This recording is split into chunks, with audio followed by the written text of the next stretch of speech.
चल मी स्टार्ट केली meeting. Admit recording सुरू झालंय. पॉज आपण पुन्हा स्टार्ट करायला मी विसरते मग. Swami Ramanand Teerth Marathwada university library and information science research scholars forum च्या वतीने आपण दररोज एक लेक्चर विस्तृत प्रसंग घेत आहोत. आजचा हा चौथा दिवस आहे. मागील 4 दिवसामध्ये आपण रिसर्च मेथोडॉलॉजी माइट्स वर घेतलं, त्याच्यानंतर रिसर्च मेथड्स माइट्स, त्याच्यानंतर MS office, how to MS office can be used in research. काल आपल्या डीन मॅडम यांनी आपल्याला विविध कोर्सवर्कच्या संदर्भात अतिशय महत्वपूर्ण गाईडलाईन्स दिल्या. आज आपल्याला आपल्या सगळ्यांचे आवडते, आपल्याला सगळ्यांना मार्गदर्शन करणारे एक अभ्यासक आणि एक मोठं नेतृत्व आदरणीय डॉक्टर मोहन खेरडे सर आपल्याला मार्गदर्शन करणार आहेत. या वेबिनार मध्ये आपल्या सर्वांच्या वतीनं मी त्यांचं इथं स्वागत करतो. Thank you sir. आपल्याला इथे वेबिनार असल्यामुळे बाकी स्वागत करता येणार नाही. शाल, श्रीफळ किंवा पुष्पहार देऊन आपण इथं फक्त शब्द सुमनानं स्वागत करत आहोत. सर, या कार्यक्रमामध्ये आपले अनेक गाईड्स आहेत, PhD ला गायडन्स करणारे, या विद्यापीठाशी अफिलिएटेड. काही PhD झालेले विद्यार्थी आहेत आणि बाकी सगळे विद्यार्थी जे आहेत सध्या त्यांचं रिसर्च चालू आहे. काही जणांचं रिसर्च सबमिशनच्या स्टेजला आहे, पण मॅक्झिमम जी बॅच आहे जी 2019 ची, ज्यांनी खरं तर हा रिसर्च ग्रुप तयार केला आणि त्याच्यातून कार्यक्रम घेण्याचं ठरवलं, तर ते बहुतांशी लोक आता सध्या लिटरेचर रिव्ह्यूच्या स्टेजमध्ये आहेत. तर ह्या सगळ्याच्या अनुषंगानं आपलं मार्गदर्शन त्यांना अतिशय महत्वाचं असणार आहे. मी परत एकदा आपलं स्वागत करतो. आदरणीय खेरडे सरांचं व सर्वच पार्टिसिपंटचं इथं स्वागत करतो. BOS चे चेअरमन डॉक्टर कोलंबीकर सर इथे आहेत, त्यांचंही मी इथं स्वागत करतो. त्याचबरोबर सगळ्या पार्टिसिपंटचं स्वागत करून दुर्गा मॅडमला विनंती करतो की त्यांनी पाहुण्यांचा परिचय करून द्यावा आजच्या resource पर्सनचा. Thank you so much, sir, for giving me this opportunity to introduce today's resource person. It is indeed my proud privilege to introduce a royal personality of LIS profession, a person who thinks, dreams, acts, and lives 24/7 just for the development of libraries and library professionals. None other than Honorable Dr. Mohan Rambhau Kherde, alias Dr. M.R. Kherde. Welcome, sir.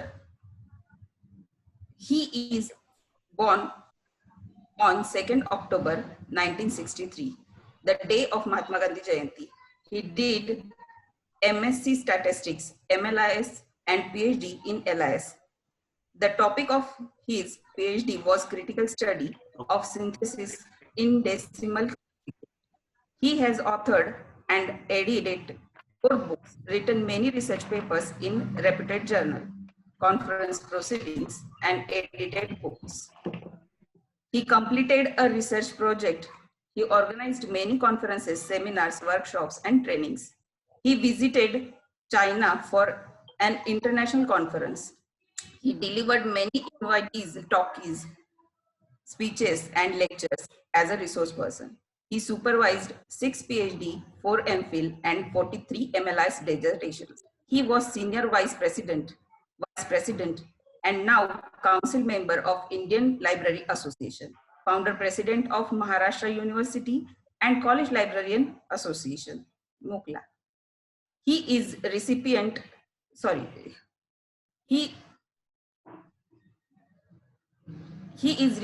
of ILA Promoter Award in 1995 and 1996. He also received prestigious ILA Gidwani Deshpande Best Academic Librarian Award in 2016. It will take hours if I tell his contribution to the LIS profession, but LIS professional knows him as a Dr. Mohan Reddy. Bas naam hi kafi hai. Today, he is enlightening us on the topic, what not to do in research. This is 4th lecture in series organized under Swami Ramananda Tirtha, Marathwada University, Nanded, LIS PhD Research Scholar Forum online lecture series. I request sir to enlighten us. Thank you, sir. Dr. Mohan Kherde, sir. Yes. Please. Shall I start? Shall I start? हो sir. Yes sir. Yes. Sir, wait, sir. Yes, sir. Hello. I am sharing my screen only. Hello. Hello, sir. Hello. Wait, sir. Hello, Kherde, sir. Sir, just give 2 minutes. Yes. Hello. No. Sir, Waiting. just 2 minutes. Idea. Yes. Yes. Kulkarni, Yes, sir. go on. Yes, go on. Okay. Sir Pritam madam कडे एक idea आहे आजच्या आपल्या टॉपिकच्या अनुषंगाने. त्यांना एक idea सुचलेली आहे, त्या सांगणार आहेत. आपण 1-2 मिनिट घेऊ आणि नंतर बिल्कुल. Please Pritam madam. Thank you, sir. A very good morning to all of you. I welcome you all in today's online webinar organized by SRTMUN LIS PhD Research Scholar Forum. As you know, this is the 4th session of this series, and today's topic is what not to do in research. Friends, we all know Abraham Lincoln. He is a great personality in United States. President Lincoln wanted his son to grow up as a gentleman, so he wrote a letter to his teacher in order to indirectly teach him the worthiness of life. Throughout the letter, there were no announcement of the presidential rule, but he wrote to the teacher with a respect. He wishes the teacher to instruct his son about the values such as honor, honesty, hope, and to have faith in himself. Sir, ते letter जे आहे ते मी इथे आज आपला जो topic आहे what not to do त्याच्याशी फार रिलेट करतं असं मला वाटतं, आणि सो मला ते सगळ्यांना शेअर करायला आवडेल. Please attention. Yes. Abraham Lincoln असं म्हणतात त्यांच्या मुलाच्या हेडमास्टरांना, सर, सगळीच माणसे न्यायप्रिय नसतात आणि नसतात सगळीच सत्यनिष्ठ. हे शिकेलच माझा मुलगा कधी ना कधी, मात्र त्याला हे देखील शिकवा, जगात प्रत्येक बदमाशागणित असतो एक साधुचरित पुरुषोत्तमही. स्वार्थी राजकारणी असतात जगात, तसे असतात अवघं आयुष्य समर्पित करणारे नेतेही. असतात टपलेले वैरी, तसे जपणारे मित्रही. मला माहित आहे सगळ्या गोष्टी झटपट नाही शिकवतायत, तरीही जमलं तर त्याच्या मनावर ठसवा. घाम गाळून कमावलेला एकच छदाम आयत्या मिळालेल्या घबाडापेक्षा मौल्यवान. हार कशी स्वीकारावी हे त्याला शिकवा, आणि शिकवा विजयाचा आनंद संयमाने घ्यायला. तुमच्यात शक्ती असती तर त्याला द्वेषमत्सरापासून दूर राहायला शिकवा. शिकवा त्याला आपला हर्ष संयमानं व्यक्त करायला. गुंडांना भीत जाऊ नको म्हणावं, त्यांना नमवणं सर्वात सोपं असतं. जमेल तेवढं दाखवीत चला त्याला ग्रंथ भांडारांचं अद्भुत वैभव.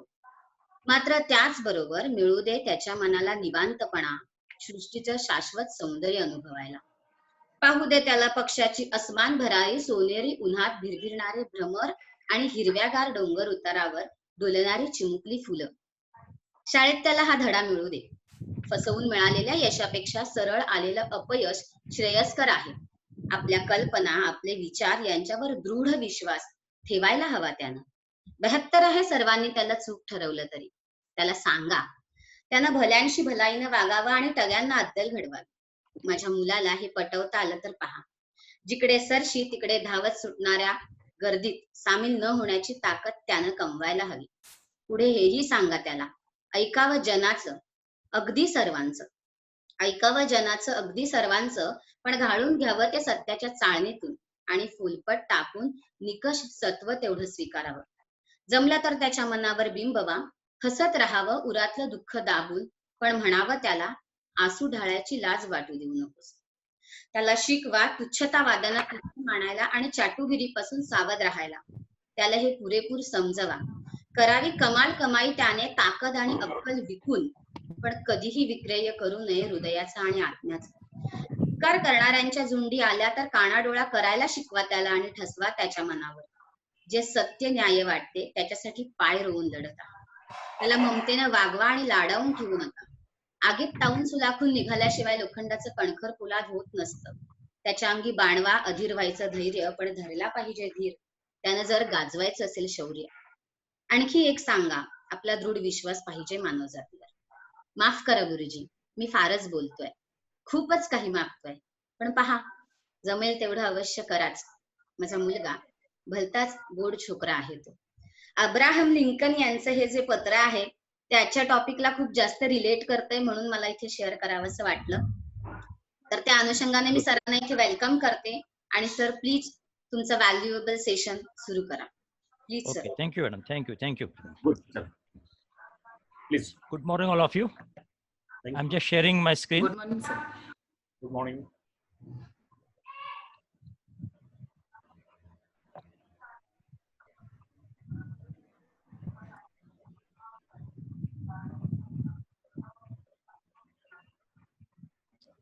Is it clear? Yes Is it? Yes, yes. Yes sir, yes. So, I mean, starting my views before you, I want to put my views before you regarding what not to do in research.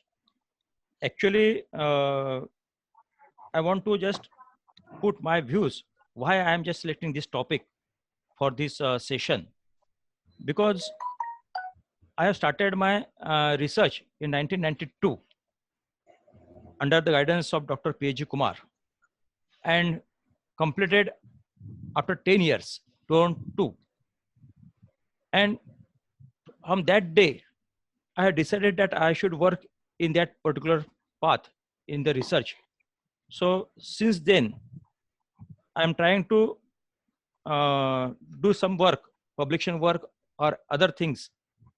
In between these days, I have been worked as a member of RRC, being a director of KRC, supervisor, then valuer, reviewer of various journals, so anything. So what is my experience when I just gone through all these parts, means articles as well as thesis, when I have gone through that, I observe some things in this particular research. On the basis of this experience, observation, I just, you can say, put some points and noted all the points, and these points I'm just incorporated in this particular session. That is what not to in research. So for that, first of all, actually we should know what is research. Friends, in this particular part, means this word research, we just fold it, RE and search, re and search. In re and search, the meaning of both the words are different. Re means repetition and search means that you know in Marathi shodh. So what you are doing while your PhD research, you are not inventing new things. You are just searching old things which are already been searched. Now you have to give some modern shape to that particular search. And that's why it is known as research. Okay. Research means just you are searching something. Means when you are searching, something is lost. In that case, you are searching. जे हरवलं असेल ते तुम्ही search करता. The point is not there. The thing is not in existence. You cannot search it. That's why I'm saying that in research, whatever be already been there in your subject, you have to just search it. That's why research and invention, two things are there. In invention, you are inventing very first time. That is known as invention. Yes, that is about research and invention. So on your screen, one definition is there, that it is systematized efforts to gain new knowledge. Means knowledge is there. You have to gain another knowledge, new knowledge from your subject, from your topic. And for that, you have to plan something, you have to plan systematic plan. And that's why it is known as research.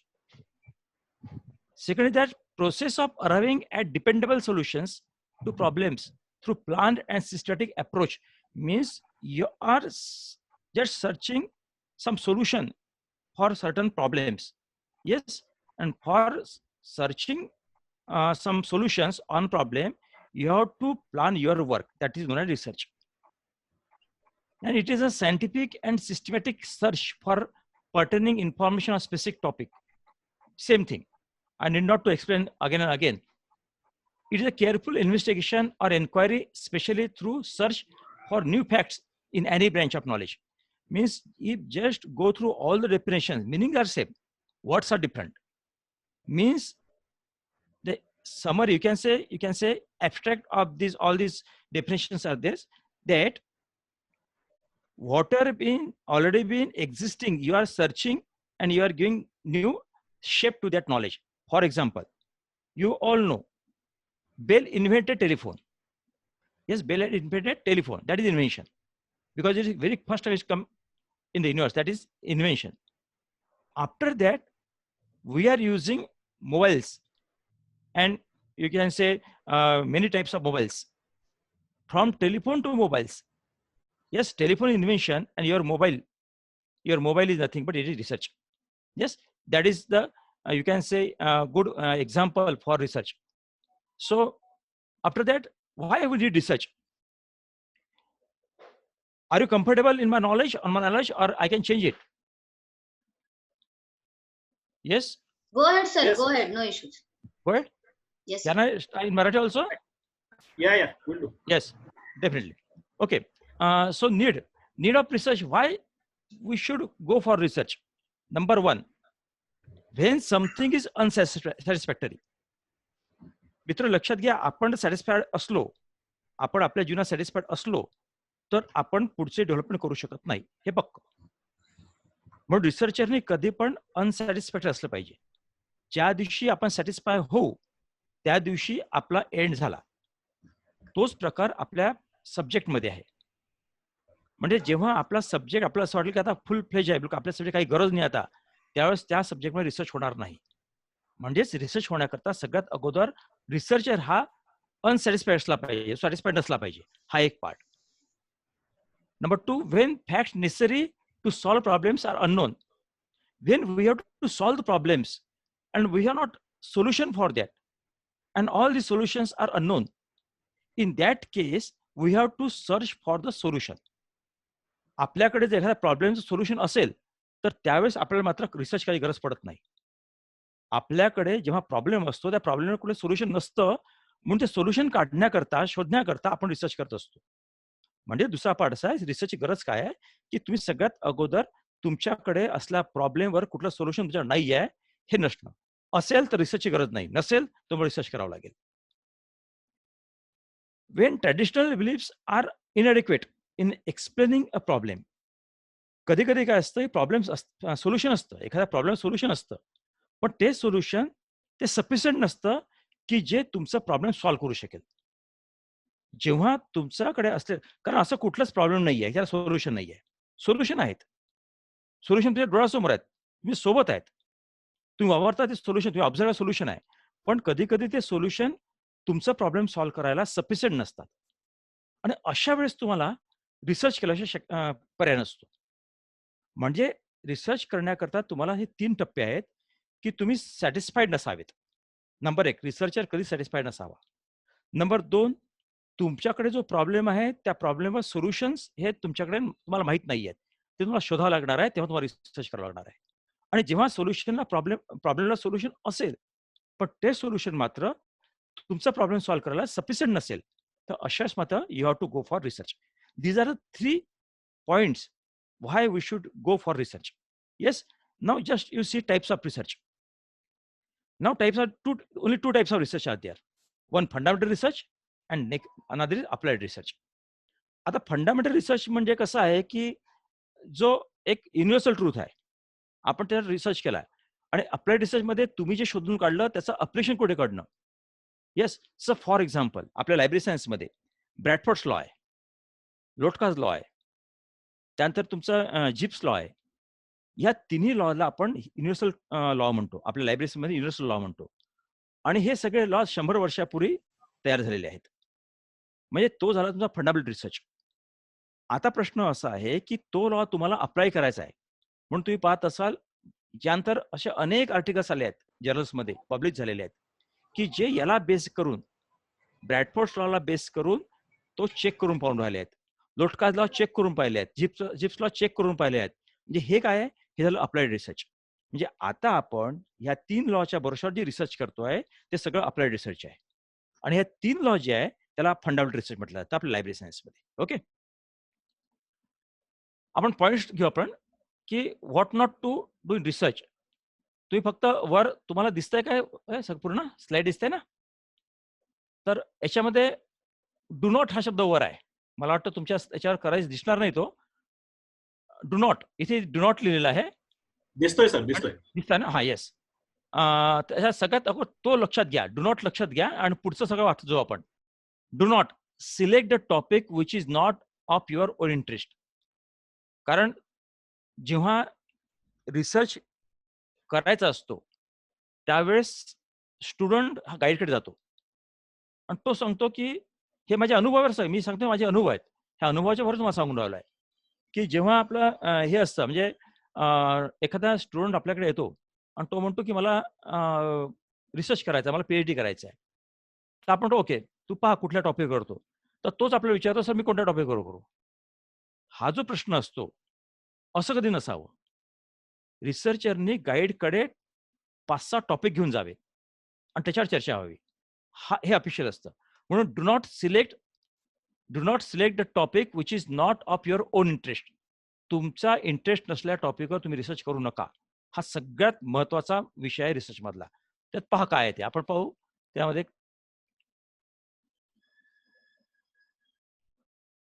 आता तो ज्यावेळेस तुम्ही topic select करता एक तर पक्का आहे की आपला इंटरेस्ट टॉपिक सिलेक्ट केला पाहिजे. मग जेव्हा आपला टॉपिक सिलेक्ट करायचा असतो आपण काय केलं पाहिजे, काय प्रिकॉशन घेतली पाहिजे. Number 1 select a topic which suit well to your interest. Means whatever be the topic, that topic should be of your own interest. For example, in MLSC or BLSC, suppose you are interested in classification, then select topic on classification. If you are interested in library management, if you are selecting library management, then in that case you must select topic regarding the management like this. Means that is first one is that you should know that you must be interested in that particular field. And after that, you have to select a topic. Number 2, select a recent and upcoming subject considering the demand and interest to professionals and society. Second thing is that while selecting the topic must be, you can say, it is modern. Yes, it is recent. It should be recent. कारण तुम्ही ज्यावेळेस PhD कराल आणि त्यात complete कराल आणि त्याचं output बाहेर निघेल ते आउटपुट समाजाला किंवा प्रोफेशनला डेव्हलप करण्याकरता कामात पडलं पाहिजे. हे सगळ्यात महत्वाचं आहे. आपण इथे गडबड करतो. आपण काय करतोय म्हणजे असं होतं कधी कधी की तो व्यक्ती येतो. कारण जेव्हा UGC रेग्युलेशन 2009 सुरू आलं तेव्हापासून खऱ्या अर्थाने या रिसर्चमध्ये काय सगळं मी जसं एकदम तो महापूर आला. पूर्वी मात्र फार कमी लोक रिसर्च करत होते. म्हणजे ज्यांना इंटरेस्ट होता तेच करत होते. कारण त्यावेळेस कुठल्याही प्रकारचं इन्सेंटिव्ह नव्हते. आता मात्र इन्सेंटिव्ह आहेत.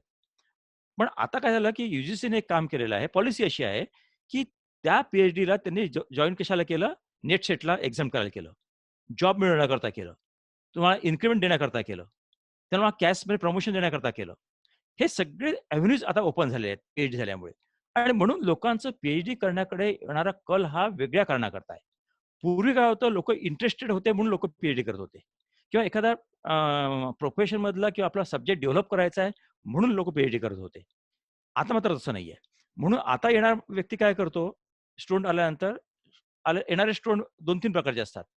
एक कसे असतात सर मला ते PhD केल्यानंतर मला फायदा असा होणार आहे, मला जॉब लागणार आहे. म्हणजे त्याचा मोठा वेगळा असतो. येस. कधी काय म्हणतो सर मला PhD केलं तर मला काय थोडंसं एक्झम्पशन मिळून जाईल आणि मला 2 इन्क्रिमेंट मिळतील.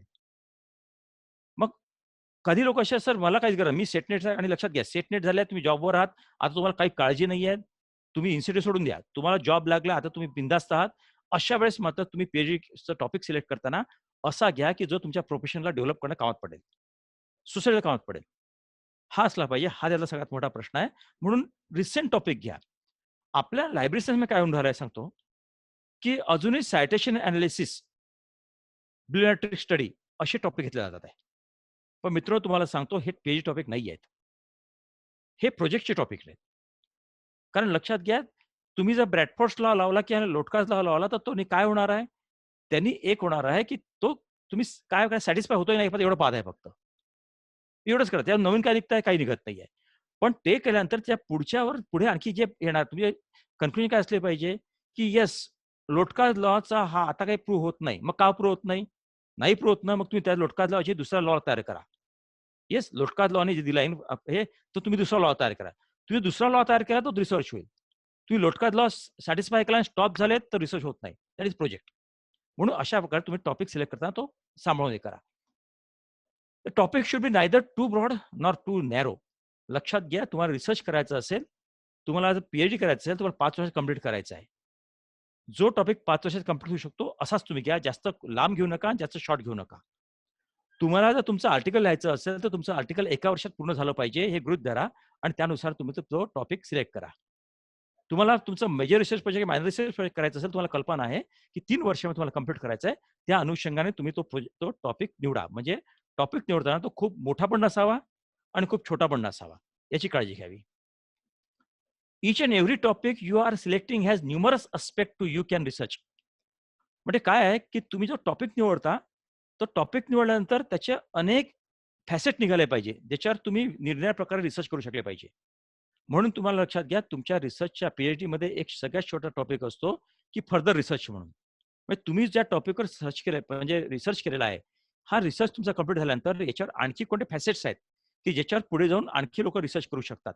म्हणजे तुमच्या टॉपिक तुम्ही असा निवडा की त्याच्यामध्ये तुम्हाला अनेक प्रकारचे फॅसेट तयार होतील, जे तुम्ही रिसर्च करू शकता, असं असलं पाहिजे. You should know well about your strong and weak point before selecting topic. लक्षात घ्या, सगळ्यात महत्वाचं टॉपिक सिलेक्ट करताना गाईडनी सांगितलं म्हणून सिलेक्ट करू नका. कारण की तुम्ही एक लक्षात घ्या, तुम्ही जो टॉपिक सिलेक्ट करता, तुमचे वीक पॉईंट काय आहे, तुमचे स्ट्रॉंग पॉईंट काय आहे, हे सगळे तुम्हाला माहीत असणं आवश्यक आहे. जर फॉर एक्झाम्पल, म्हणजे मी असं म्हणतो की जो जॉब करतो आहे त्याला माहिती आहे की मला सुट्ट्या मिळणं शक्य नाहीये. मग अशा व्यक्तीने सर्व्हे मेथड घेऊ नये. म्हणजे फिरायचं काम पडतं असं घेऊ नये. त्यांनी टेबल जॉबचे जे रिसर्च आहे ते करावेत. म्हणजे तुमचा वीक पॉईंट का स्ट्रॉंग पॉईंट पाहा. सगळ्यात महत्वाचं की तुम्हाला माहिती आहे की हा सब्जेक्ट जो दिला गेला आहे हा मला माहितीच नाही काय ते. म्हणजे मला सांगितलं आहे की आयटीवर हे रिसर्च करा, पण आयटी मध्ये मी वीक आहे, मला माहिती आहे आयटी मध्ये वीक आहे. मग अशा वेळेस मी आयटी मध्ये पडलो नाही पाहिजे. मी माझ्या पद्धतीने दुसरा टॉपिक घेतला पाहिजे. एक लक्षात घ्या, लायब्ररीजांचे सगळे टॉपिक रिसेंट आहेत. तुम्ही त्याला रिसेंट करू शकता. तुम्ही नवीन काही डेव्हलप करून काहीतरी त्याला आणू शकता. जसं फॉर एक्झाम्पल आपण म्हणतो क्लासिफिकेशन कॅटलॉग आता डाउटेड झालेला आहे, आता त्याचा गरज नाही आहे. पण मित्र, चुकीचं आहे. तुम्ही आयसीटीचा उपयोग करून क्लासिफिकेशनला डेव्हलप करू शकता, तुम्ही कॅटलॉग डेव्हलप करू शकता. अशा बरेच अव्हेन्यूज तुमच्याकडे आहे. म्हणून माझं असं म्हणणं आहे, when ever you select the topic, in that case you should take certain precaution. Yes, what kind of precaution you should take before selecting topic that we have discussed now? Yes, these points are there. On the basis of that you can do all these things. Another thing is how to select means source. What are the source? There are different kinds of sources from where you can select a topic. That these are documentary sources, journals, thesis, dissertation, research projects. You go through journals, journal article. But while going through the journal articles, you just select journals with certain values. For example, Annals, Decidoc. Yes, in these journals, so many research articles are there. Yes, you go through that. त्याच्यातलं सगळं पहा, ते topic कसे आहेत, त्याचा कसा study केला, त्याचा पूर्ण विचार करा आणि त्यानुसार त्याच्या बेस घेऊन तुम्ही तुमचा टॉपिक सिलेक्ट करू शकता. तुमचे जुने डेझर्टेशन पहा, थेसिस पहा, शोधगंगामध्ये जा. येस, तुम्हाला हे सगळं तुम्हाला सापडू शकतं. हा एक पार्ट आहे. इन्फॉर्म ब्राउशर्स आहेत कॉन्फरन्सचे, त्याच्यावर तुम्हाला टॉपिक मिळू शकतात. तुम्ही डिस्कस करा प्रोफेशनलशी, senior professional. Sorry sir, sorry थोडं डिस्टर्ब करतेय सर. लास्ट 6 मिनिटं राहिली आहेत. फक्त आपल्याला मीटिंग एंड होईल 6 मिनिटांनी. पुन्हा सेम मीटिंग आयडी वापरून सगळ्यांना पुन्हा जॉईन करावं लागेल. बरं, मला सांग, मला किती वेळ बोलायचं आहे? नाही सर, तुम्ही बोलू शकता, पुन्हा 40 मिनिटं बोलू शकता, काही इश्यू नाहीये. Yes yes. फक्त 5 मिनिटांनी बंद झाली की सगळ्यांनी सेम मीटिंग आयडी वापरून पुन्हा लॉग इन करा, एवढीच सूचना आहे. Continue sir meeting. एक मिनिट. सर आपली एक टेक्निकल अडचण आहे, आपण त्याचे पैसे भरलेले नाहीत, फ्री झूम घेतोय आपण, आलं लक्षात माझ्या, आलं लक्षात. 40 त्यामुळे मिनिटं 40 बोलता येतं. मिनिटाला आपल्याला ब्रेक घ्यावा लागतो आणि मग 40 मिनिटानंतर आपण रिजॉईन होतो आणि पुन्हा हे करतो. हो करेक्ट तर कल्पना आहे, काय अचानक बंद होईल मीटिंग, लगेच लोकांनी 1 मिनिटाच्या आत रिजॉईन व्हायचे. Yes yes. फक्त 5 मिनिट एवढं वेळ आहे अजून आपल्याला, you can continue. Yes yes. Yes sir. So you can correct problems arises on work place, म्हणजे तुमच्या वर्कप्लेसवर जे प्रॉब्लेम तयार होतात. जसं फॉर एक्झाम्पल तुम्हाला साधारण उदाहरण देतोय की आज क्लासिफिकेशन जे केलं जात आहे, क्लासिफिकेशन मी आता तुम्हाला असं की एक सिंपल तुम्हाला उदाहरण देतोय की क्लासिफिकेशन करून तुम्ही काय करताय की आपला स्टॅक अरेंज करताय. आता स्टॅक अरेंज करणं लक्षात असेल की तुम्ही क्लासिफिकेशनचं कोणतं एडिशन यूज करताय. तुम्ही यूज करता हा जुनं, समजा फॉर एक्झाम्पल 18 एडिशन किंवा 19 एडिशन तुम्ही यूज करून राहिले असाल, आज 23rd आलेला आहे. मग याच्यामध्ये तुम्ही पाहाल खूप फरक झालेला आहे. आता 19 एडिशनने काही टॉपिक तुम्ही काही सब्जेक्ट किंवा काही पुस्तक तुम्ही क्लासिफाय केले आहेत, काही तुम्ही 23rd करत असाल, काही 20 करत असाल, ते शक्य नाही आहे. तर अशा वेळेस तुम्हाला रिक्लासिफिकेशन हा एक पार्ट तुमचा होऊ शकतो. असे अनेक तुम्हाला तुमच्या प्रॉब्लेम्स तुम्हाला येऊ शकतात. युजर स्टडी, तुमचा यूज का कमी आहे, तुमच्या लायब्ररी यूज कमी का आहे, तो यूज कसा वाढवता येईल, याकरता देखील तुम्हाला टॉपिक तुमच्या वर्क प्लेसवर तयार मिळू शकतो. त्यानंतर शोधगंगामध्ये मी तुम्हाला सांगितलंच आहे, आणि ऑनलाईन डाटाबेसेस भरपूर आहेत, त्याचा तुम्ही हे करा. आणि यानंतर हा जो पार्ट आहे की सोर्सेस नंतर दुसरा पार्ट येतो, do not prepare synopsis without any pilot study. कुठलाही सिनॉप्सिस तयार करताना तो 8 दिवसात करू नका, होत नाही. तुम्ही तुमच्या डोक्यात आणलं की मला हे रिसर्च करायचं आहे आणि लगेच मी 8 दिवसात सिनॉप्सिस करू शकता, हे शक्य नाही आहे. म्हणून युजीसीने आता हे सुरू केलं आहे की 6 महिन्याचा कोर्स सुरू केला आहे, प्री पीएचडी कोर्स. त्याला कारण तेच आहे. कारण एक लक्षात घ्या, तुम्ही एक पक्क लक्षात घ्या, तुमच्या डोक्यात ज्यावेळेस रिसर्च करायचं डोक्यात येईल, तिथून तुम्हाला 2 ते 2.5 वर्ष लागतं तुम्हाला तुमचा टॉपिक फायनल करण्याकरता. एवढं सोपं नाही आहे.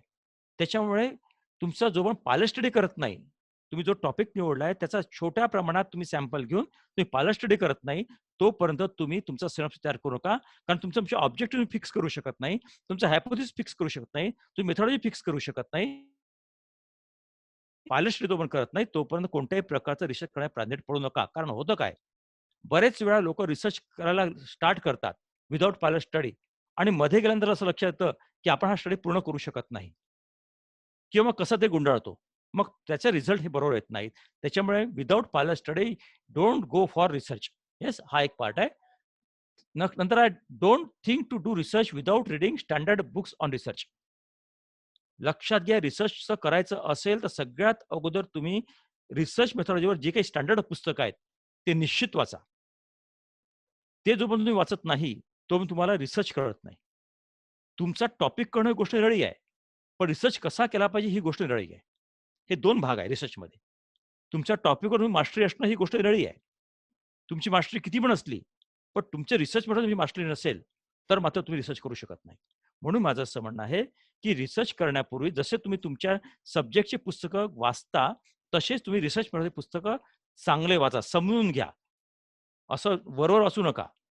म्हणजे कोठारीचं पुस्तक तुम्ही घेतलं, CR कोठारी पुस्तक घेतलं, तुम्ही पूर्ण पुस्तक वाचा. मग तुमच्या लक्षात रिसर्च काय आहे, रिसर्च काय आहे कळेल, आणि मग तुम्ही त्याच्यात काम करू शकता. हा एक पार्ट असला पाहिजे. म्हणजे प्रिकॉशन काय घेतली पाहिजे तुम्हाला मी आज सांगून राहिलो आहे. Don't write reviews without reading full text documents. Yes, आता बऱ्याच जणांना सवय असते की रिव्ह्यू आपण ज्या लिटरेचर सर्च आपण करतो त्यास रिव्ह्यू घेतो आपण. त्या रिव्ह्यूमध्ये रिव्ह्यू ऑफ लिटरेचर घेतो आपण. त्यास माझा असा अनुभव आहे की बरेच जण म्हणजे 80% लोक काय करतात, ऑनलाईनवर तो टॉपिक निवडतात, तो पाहतात, आर्टिकल पाहतात, त्याच्यात जो ऍब्स्ट्रॅक्ट दिला असतो तो ऍब्स्ट्रॅक्ट ऍज इट इज घेऊन आपल्या रिव्ह्यूमध्ये टाकतात.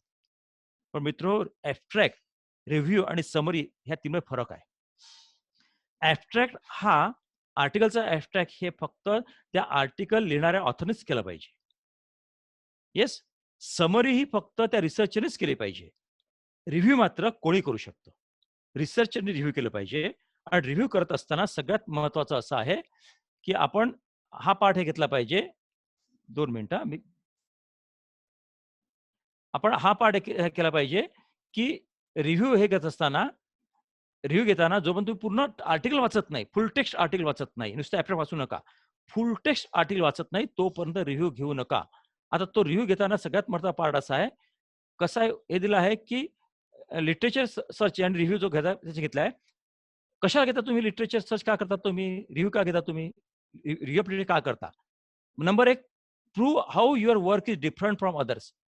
म्हणजे तुमचं वर्क बाकी याच्याकरता, बाकी आता पण तुमच्या टॉपिक संदर्भात आतापर्यंत झालेले रिसर्च याच्यामध्ये तुमचा टॉपिक वेगळा कसा आहे हे दाखवण्याकरता तुम्ही सगळ्यात महत्वाचा रिव्ह्यू घेत असता. Second, how research in your area is develop chronologically. तुम्हाला कल्पना असेल रिव्ह्यू ऑफ लिटरेचरची अरेंजमेंट म्हणजे तुमचा चॅप्टर जो असतो त्याची अरेंजमेंट ही क्रोनॉलॉजिकल असली पाहिजे. कारण तुम्हाला सांगायचं आहे की तुम्ही आज 2019ला तुम्ही रिसर्च करून आले आहात, तर तुमच्या टॉपिकवर समजा फॉर एक्झाम्पल 1960 साली सुरुवात झाली असेल, तर 1960 पासून ते 2019 पर्यंत या 70-80 वर्षाच्या कालखंडात, 40-50-60 वर्षा कालखंडामध्ये तुमचा टॉपिक कसा कसा डेव्हलप होत गेलेला आहे, तुम्ही तो एरिया घेतला तो कसा डेव्हलप होत गेला आहे हे सांगण्याकरता प्रत्येक याचा तुम्हाला रिव्ह्यू घ्यायचा आहे. म्हणजे फॉर एक्झाम्पल तुम्ही या 40-50 वर्षा कालखंडामध्ये तुम्ही समजा 100 आर्टिकल जमा केले तुमच्या याच्यावरचे बेसवरचे, तुमच्या रिसर्च आर्टिकलच्या रिसर्च टॉपिकच्या बेसवर तुम्ही 100 आर्टिकल जमा केले.